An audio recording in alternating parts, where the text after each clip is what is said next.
Hi, my name is Sabrina Fulton, and I am the mother and founder of the Trayvon Martin Foundation. Please know that I apologize for not being able to make it there with you this evening. I will be in Sanford at the trial on Monday, June 10th, and I am preparing for the trial. Please accept my sincere apology for not being able to make it there. Just to keep you engaged at what's going on with the trial, you can go on Facebook, you can go on Twitter, you can go on the website.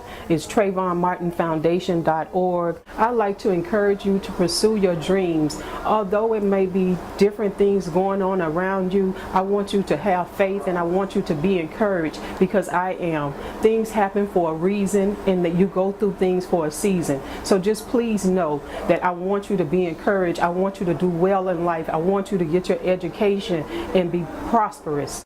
You have the I Am Ready Foundation right there in your community. Please get involved. They have different programs to help you, to keep you engaged in the community, to keep you involved in what's going on in your community, and to better yourself. I am ready. Are you?